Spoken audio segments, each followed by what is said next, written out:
6월 한 달 동안에는 교회에 대해서 많이 그렇게 생각해 보면 합니다. 작년부터 우리 교회가 리브랜딩 작업을 했습니다. 교회 이름을 바꾸는 것까지 포함해서 새로운 이미지를 가지는 일에 많은 또 조사와 고민과 그런 연구를 했습니다. 물론 교회 이름은 안 바꾸기로 했지만은 수원 서부교회를 상징하는 새 로고를 만들었습니다. 아마 여러분 많이 보셨고 비전 센터는 이미 새 로고로 단장을 한 것을 여러분 보셨을 텐데요. 이번에 만든 로고 한번 보도록 하겠습니다. 그 다음에 보여주시면 웨스트 수원 서부교회라고 그렇게 했는데요. 앞으로 저 로고를 우리가 교회가 계속해서 사용하게 여러 가지 모양으로 사용을 하게 될 것인데요. 로고에 대한 다른 것은 일단 두고 색깔을 한번 보면은 로고에 사용된 색깔이 두 가지입니다. 비전 센터 페인트한 것도 보면은 두 가지 색으로 되어 있습니다. 바로 보라색과 녹색입니다. 녹색은 성령 안에서의 성장 혹은 생명을 상징하는 그런 색깔입니다.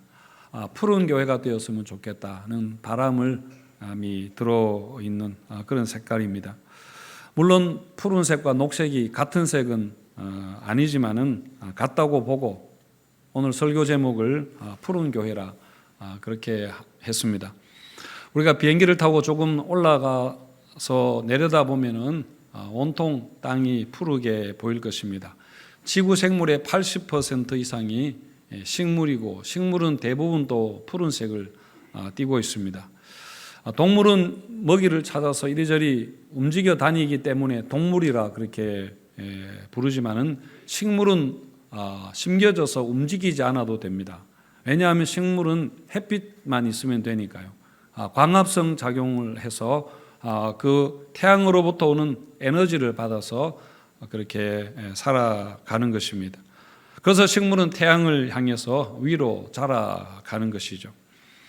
푸른 교회가 되어야 한다는 것도 교회가 계속해서 성장해야 한다는 그런 말입니다. 성장의 의미가 무엇인가 하는 것은 우리가 차치하고서라도 어쨌든 우리가 성장하고 교회는 복음 안에서 자라가야 합니다. 성장하기 위해서는 마치 식물이 광합성하는 것처럼 하나님이 주시는 은혜를 공급받아야 합니다. 그러니까 은혜 안에서 그리스도의 장성한 분량에 이르기까지 우리에게 주신 사명을 다하기까지 교회가 자라가야 합니다. 그리고 또 청년들이 교회의 중심이 되는 것도 푸른 교회가 되는 것입니다. 그리고 교회의 목적은 이 땅에 그리스도의 푸른 계절이 오게 하는 것입니다. 바로 하나님 나라의 비전을 가져야 한다는 말입니다. 특히 오늘이 성령 강림 주일이기 때문에 성령 안에서 지어져가는 푸른 교회가 되기를 바라면서 말씀을 나누겠습니다. 여러분, 예수님이 우리 교회에 선물을 주신다면 무슨 선물을 주시면 좋을까요? 교회 건물이 많이 낡았는데 새 예배당을 주세요 라고 하고 싶습니까? 아니면 다음 세대를 세워야 하는데 무슨 비법을 좀 알려주세요 라고 하겠습니까? 성도들의 가정에 이런저런 여러 가지 많은 문제가 있는데 건강하고 행복한 가정들 되게 해달라고 그렇게 여러분 하고 싶은가요? 예수님이 구하라 그리하면 주시리라 그렇게 하시면서 구하는 자에게 좋은 것을 주시겠다, 좋은 것을 주시지 않겠느냐 그렇게 하셨습니다. 그런데 예수님이 우리에게 주시고 싶어하는 가장 좋은 것은 바로 성령입니다. 누가복음 11장에 보시면요, 너희가 갈지라도 좋은 것을 자식에게 줄 줄 알거든 하물며 너희 하늘 아버지께서 구하는 자에게 성령을 좋은 것을 주시지 않겠느냐 하셨습니다. 좋은 것이 바로 성령입니다. 왜 성령이 가장 좋은 것인가요? 쉽게 말하면 성령을 받아야 교회가 교회되기 때문입니다. 성도가 성도답기 때문입니다. 오순절 성령 강림 이전에도 많은 예수님의 제자들이 있었습니다. 그들은 예수님의 말씀을 들은 사람들입니다. 그리고 예수님이 십자가에 죽으시고 부활하는 것도 그들의 눈으로 목격했던 사람들입니다. 그리고 100명이 넘는 사람들이 매일 모여서 기도하고 예배하고 성경 공부도 했습니다. 하지만 이걸 교회라고 부르지 않습니다. 교회가 되기 위해서는 성령이 임해야 했습니다. 지휘관의 명령 없이 군대가 움직일 수 없는 것과 마찬가지입니다. 그래서 예수님은 승천하시면서 제자들에게 예루살렘을 떠나지 말고 성령을 받기까지, 성령이 오시기까지 기다리라, 그렇게 하셨습니다. 그래서 제자들이 예수님 승천 후에 모여서 열심히 그렇게 기도했는데 드디어 오순절 날에 약속하신 성령이 오셨습니다. 그때부터 교회가 시작이 되었습니다. 따라서 여러분, 교회의 가장 중요한 것은 성령의 역사입니다. 성령이 역사하고 계시는가, 성령이 일하고 계시는가입니다. 여러분, 핸드폰이 충전되지 않으면 쓸모없습니다. 또 와이파이나 인터넷에 연결되어 있지 않으면 스마트폰의 기능을 다 하지 못합니다. 그저 핸드폰으로 시간이 몇 시인지 보고 오늘 몇 보 걸었는지, 아니면 카메라 정도로 그렇게 우리가 사용할 수밖에 없는 거죠. 여러분, 성령의 역사가 없는 교회도 마찬가지입니다. 크레이그 벵겔더 교수가 쓴 교회의 본질이라는 책이 있습니다. 선교적 교회의 교과서라고 불리는 책입니다. 그런데 그 책에 여러분 부제가 뭐냐면은 A Community Created by the Holy Spirit, the Spirit. 그러니까 성령에 의해서 창조된 공동체입니다. 그러니까 여러분, 교회가 교회 되는데 가장 중요한 것은, 다시 말해서 선교적 교회의 가장 중요한 핵심 내용은 바로 성령의 역사입니다. 성령이 있어야 된다. 성령의 역사가 없으면은 교회가 교회되지 못하고 교회가 사명을 감당하지 못하는 인간의 하나의 어떤 모임, 기관에 불과하게 된다는 거죠. 그래서 여러분, 교회는 성령의 창조물입니다. 성령께서 교회를 창조하시고 성령께서 교회를 인도하시고 이끄시고 성령께서 교회의 일을 하시는 겁니다. 그래서 어떤 시대와 상황을 초월해서 교회는 발전하는 것입니다. 발전해 갑니다. 그걸 성령 발전적이라 그렇게 말합니다. 여러분, 코로나 팬데믹이 아니라 전쟁의 상황에서도, 온라인의 상황에서도 성령은 계속 교회를 창조 발전해 가고 있습니다. 그런 의미에서 교회의 가장 중요한 것은 성령의 역사, 성령의 역사입니다. 자, 그렇다면 성령의 역사하는 교회는 어떤 교회인가? 입니다. 여러분, 오순절 성령 임했을 때 세 가지 현상이 나타났습니다.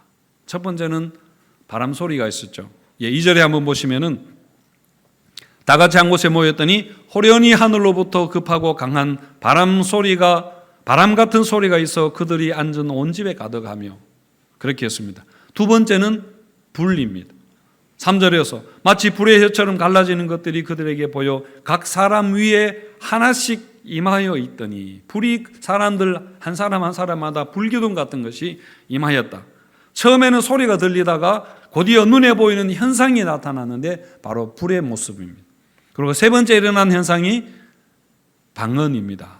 4절에 보시면은 그들이 다 성령의 충만함을 받고 성령이 말하게 하심을 따라 다른 언어들로 말하기를 시작하니라. 말하게 하셨고 말하기를 시작했습니다. 이 말이 바로 여러분 방언입니다. 이날 일어난 방언은 우리가 보통 기도할 때 하는 방언과는 다른 것입니다. 기도할 때 방언은 무슨 말 하는지 아무도 모릅니다. 하지만 오순절날 방언은 오히려 알아듣는 말이 방언입니다. 그러니까 여러분, 예수님 제자들은 아람어를 말하는 갈릴리 사람들이 주로 갈릴리 사람들이었습니다. 그런데 제자들이 그들이 한 번도 말해보지 않는 외국어로 갑자기 말을 하게 된 것입니다. 이집트어를 말하고 헬라 말을 하고 영어를 말하고 중국말을 하고 그런 것이죠. 그래서 그곳에 와 있었던 여러 나라에서 온 외국인들이 제자들이 무슨 말을 하는지를 알아듣게 된 것입니다. 그날 그곳에 모인 사람 중에 로마에서 온 사람도 있었습니다. 그 사람도 제자들이 말하는 하나님의 큰 일에 관한 그 이야기를 듣고 예수를 믿게 되었습니다. 그래서 로마에 돌아가서 세운 교회가 로마 교회라고 그렇게 알려져 있습니다. 바울이 로마서를 보낸 교회가 바로 그 교회입니다. 여러분, 이렇게 오순절 성령 강림으로 언어의 소통이 일어난 것입니다. 어떤 면에서 사상의 교통이 일어나게 되었다는 것이죠. 이것은 앞으로 교회를 통해서 복음이 유대의 지역을 넘어서 온 세계로 전파된다는 것을 보여주는 것입니다. 그리고 그 교회를 통해서 생명이 살아나는 그 역사가 있게 될 것을 보여주는 그런 일입니다. 여러분, 이게 바로 성령의 역사입니다.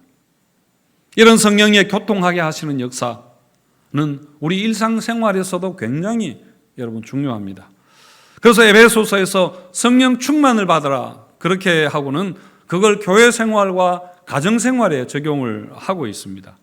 예배 중에 성령이 역사할 때에 시와 찬미와 신령한 노래로 서로 화답하게 되고, 가정에서 성령이 교통하게 되면 남편과 아내 사이가 행복한 사이가 되고, 부모와 자녀 간에 서로 순종하고 존중하고 사랑하고, 이런 교통하게 되는 역사가 일어나게 되는 것입니다.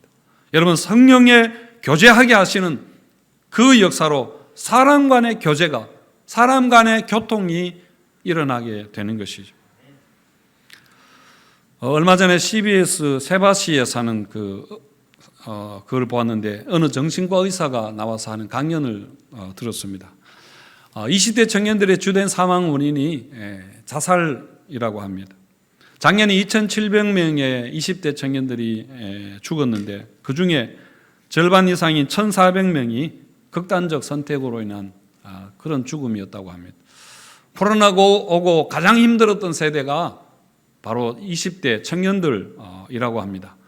20대 청년들이 코로나가 오니까 가장 먼저 해고당했습니다. 그리고 가장 많이 해고되었고, 알바를 가장 많이, 알바도 줄어들었고, 신용카드 연체 비율도 20대 청년들이 가장 높다고 그렇게 합니다. 그래서 우리가 생각할 때 청년들이 경제적인 압박감 때문에 취업 문제나 미래 불안이나 우울증과 같은 그런 정신적인 문제 때문에 청년들이 목숨을 끊는구나, 그렇게 생각하겠습니다마는, 의외로 청년들이 자살하는 가장 큰 원인은 바로 소통의 문제 때문이라고 합니다. 물론 지금 청년들에게 미래 불안과 취업 문제와 같은 그런 현실적 어려움이 있는 것이 사실이지만은, 근데 청년들이 그 귀한 자기 생명을 포기하게 하는 결정적인 한 방은 바로 소통의 문제에 있다는 겁니다. 말이 안 통하는 것입니다. 그래서 이해받지 못하는 것이 그 고통이 바로 절망하게 만드는 것입니다. 어떤 청년이 자살해서 병원에 시도해서 병원에 실려왔습니다. 부모님이 발견하고 병원에 데리고 왔는데, 부모님은 연신 어쩔 줄 몰라 하면서 하는 말이 네가 왜 그렇게 했습니다. 그러니까 자기 아이는 자살할 이유가 전혀 없다는 것이죠. 집이 그렇게 가난했던 것도 아니고, 건강에 어떤 문제가 있었던 것도 아니고, 죽을 만큼 어떤 힘든 문제가 있었던 것도 아닌데 왜 그랬느냐 하는 것이죠. 그러다가 그 청년이 깨어났습니다. 그래서 청년에게 보았는데요. 왜 그러냐 그렇게 물었더니만, 지금까지 부모에게 매는 한 대도 맞지 않았지만은 매일 말로서 매를 맞았다는 겁니다. 부모님과 대화가 안 되는 것입니다. 여기에 대한 이 스트레스가 너무 오랫동안 쌓여 있었습니다. 무슨 말만 하려고 하면은 내가 다 안다고 그렇게 이야기하고, 의지가 약해서 그렇다 하고, 해서 안 되는 게 뭐가 있느냐, 답답하다는 식으로 그렇게 말했습니다. 그야말로 가랑비에 옷 젖는 것처럼 계속 그런 말을 들으니까, 시도 때도 없이 몇십 년 동안 그 말을 들으니까 마음이 멍들기 시작한 것입니다. 그래서 몸에는 상처가 없지만은 내면에는 더 이상 삶의 전쟁터에서 싸울 수 없을 정도로 치명적인 부상을 당했던 것이죠. 여러분, 극단적인 한 가지 예를 든 것이니까 다 그렇다는 이야기는 아닙니다. 다만 사람이 살아가는데 소통이 얼마나 중요한가 하는 것을 생각하게 해보는 그런 이야기입니다. 여러분, 우리 주변에 사람들이 얼마나 많습니까? 친구들도 많이 있고요. 가족들도 있고, 교회 오면 목사님들, 전도사님들, 장로님들, 권사님들, 구역장님들, 마을회장님들 다 있습니다. 그런데 내가 알아들을 수 있는 말을 하는 사람들이 없다는 이야기입니다. 그래서 내가 가서 말할 사람이, 내 이야기를 할 사람이 없다는 게 여러분 슬픈 현실입니다. 여러분, 선교라는 것은 소통입니다. 이 세상의 음식과 물자들이 어떤 면에서는 여러분 넘쳐난다고 볼 수 있습니다. 냉동실에 좋은 음식들이 가득가득 그렇게 들어있지 않습니까? 하지만 지구 반대편에서는 지금 6억에서 8억 명 가량의 사람이 양식이 부족해서 영양실조 문제를 가지고 있습니다. 그리고 그 원인으로 인해서 어제 하루 제가 밤 9시까지 어느 통계 자료를 보았는데 9시까지 그 문제로 기인해서 죽은 사람이 26,500명이나 되었습니다. 그리고 또 미국에서 한 나라에서 어제 하루 동안에 비만과 관련된 질병이나 혹은 다이어트를 위해서 지출된 비용이 하루에 얼마가 지출되는가 하면 8천억에서 9천억 원이 지출이 된다고 합니다. 여러분, 결국 소통의 문제입니다. 나눔의 문제입니다. 간단한 약이 없어가지고 죽어가는 사람들이 이 땅에 얼마나 많습니까? 여러분, 교회도 마찬가지로 한 빌딩에 교회가 몇 개나 있기도 하지만은 교회가 한 개도 없는 나라도 여러분 많이 있습니다. 그래서 여러분, 선교는 소통입니다. 선교는 사랑의 소통입니다. 여러분, 성령의 교통하게 하시는 그런 역사가 있기를 축원드립니다.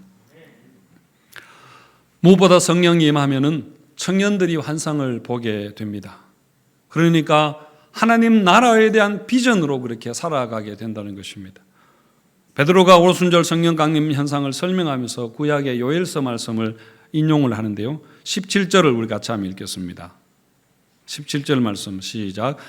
하나님이 말씀하시기를 말세에 내가 내 영을 모든 육체에 부어주리니 너희의 자녀들은 예언할 것이요 너희의 젊은이들은 환상을 보고 너희의 늙은이들은 꿈을 꾸리라. 하나님이 모든 육체에 성령을 부어주시겠다는 말씀입니다. 그래서 자녀들은 예언하고 청년들은 환상을 보고 늙은이들은 꿈을 꾸게 되리라. 그렇게 했습니다. 예언이나 환상이나 꿈은 엄밀하게 말하면 서로 다른 차이가 있지만은 여러분 모두 복음을 전하는 선교적인 활동들이라는 점에서 같은 것입니다. 이렇게 성령이 역사하면은 여러분 이 세상이 성령의 역사로 이 세상이 변하는 것이 아니라 여러분 사람이 변하게 됩니다. 자녀들, 젊은이들, 늙은이들이 모두 하나님 나라에 대한 비전과 열정으로 그들의 신앙이 재무장하게 되고 그들이 다시 신앙으로 살아나게 되는 것입니다. 그래서 이런 비전과 열정을 가진 하나님 나라에 대한 비전을 가진 사람들에 의해서 이 세상이 변하게 되는 것입니다. 이 세상이 하나님의 나라가 되는 것이죠. 우리가 다음 세대를 세워야 한다는 것은 단순히 그들이 예수 믿고 교회 다니는 사람들이 되어야 한다는 그런 의미로 그렇게 말하는 것은 아닐 것입니다. 여러분, 그들이 하나님 나라의 비전을 가지고 선교적 사명을 이어가는 자들이 되어야 한다는 말 아닙니까? 그런 의미에서 한 가지만 말한다면은 저는 청년들을 교회의 한가운데 세워야 한다고 생각합니다. 마가복음 3장에 보시면은 예수님이 안식일에 병 고치는 말씀이 나옵니다. 마가복음 3장 3절에서 예수께서 손 마른 사람에게 이르시되 한가운데 일어서라 그렇게 했습니다. 예수님이 안식일에 회당에 들어가셨는데 한편 손 마른 사람이 거기에 있었습니다.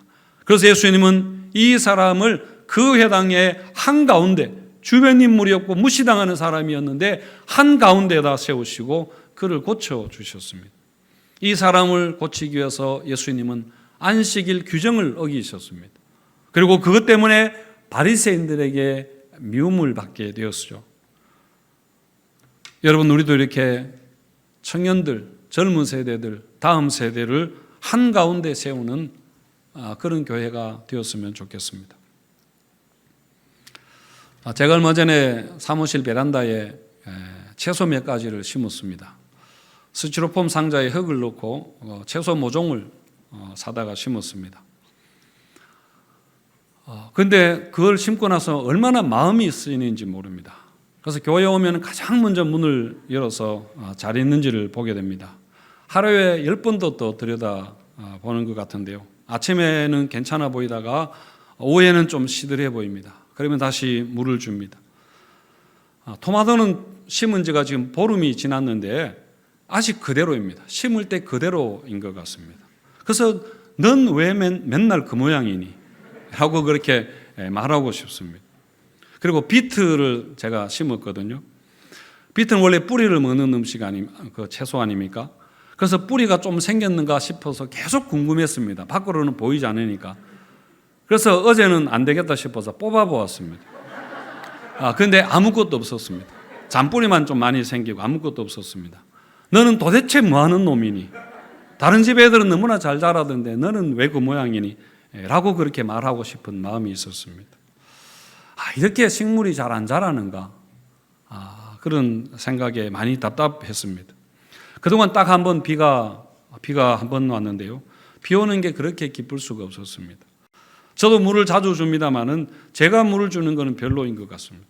비가 한 번 오니까 그 친구들이 그렇게 좋아하면서 막 이렇게 살아나는 것을 보았습니다. 여러분, 교회를 심으시고 교회가 자라기를 바라는 주님의 마음도 마찬가지 아닐까 생각합니다. 여러분, 교회는 성령의 역사로 자라는 줄 믿습니다. 그래서 곡식을 심고 비를 기다리는 마음으로 우리가 성령의 역사를 성령이 우리 가운데, 교회 가운데, 예배 가운데, 우리 삶 가운데 역사하게 되기를 우리가 간절히 사모해야 됩니다. 그래서 자녀들이 예언하고 청년들이 환상을 보고 늙은이들이 꿈을 꾸는 그런 선교적인 교회로 푸르게 자라가게 되도록 이를 위해 헌신하는 우리 모두가 되시기를 축원드립니다.